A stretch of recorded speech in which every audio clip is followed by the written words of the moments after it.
Assalamualaikum warahmatullahi wabarakatuh. Di video kali ini kita akan coba membahas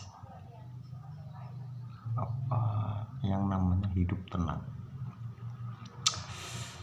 Nah, bagaimana caranya bisa hidup tenang dengan kondisi ekonomi yang saat ini, dan kita harus bisa bertahan.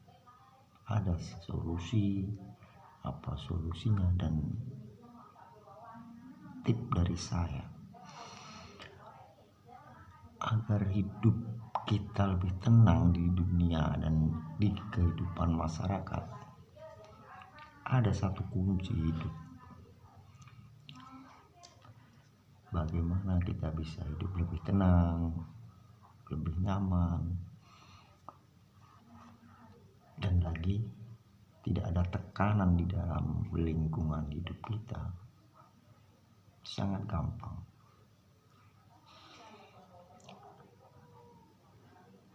Kita mulai dari sekarang harus menerapkan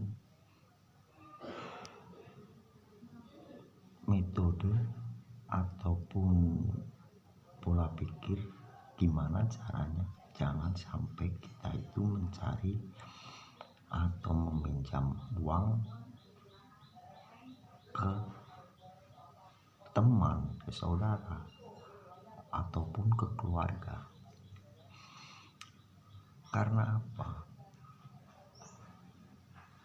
Bila kita menerapkan gaya hidup seperti itu, hidup kita tak akan tenang.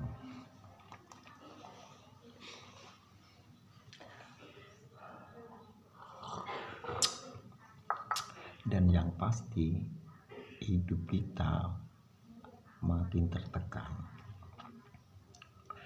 Jadi biasakan dan ubah mindset pola pikir Anda dengan kata-kata hutang ini. Hutang boleh asal itu benar-benar kita membutuhkan saat itu, dan itu buat hal yang lebih penting. Contoh, harus biaya buat makan, tapi kita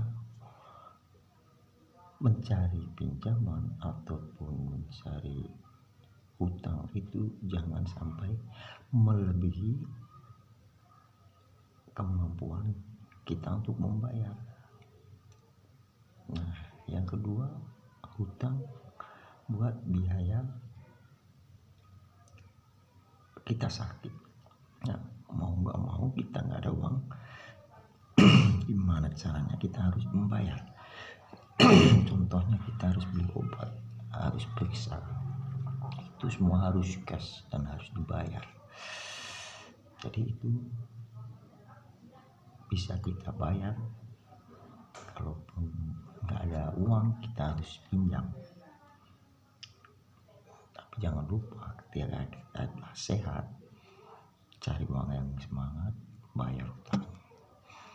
Tapi untuk hal-hal yang lain, hal-hal yang negatif, aku sarankan jangan sampai kalian pinjam uang ataupun hutang. Karena apa?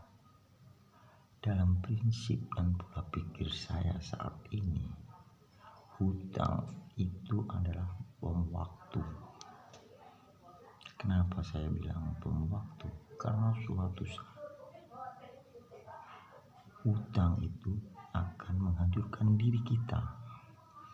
Kita nggak dipercaya orang, kita dijauhi teman, kita dijauhi saudara. Saranku tetap itu, jangan hutang.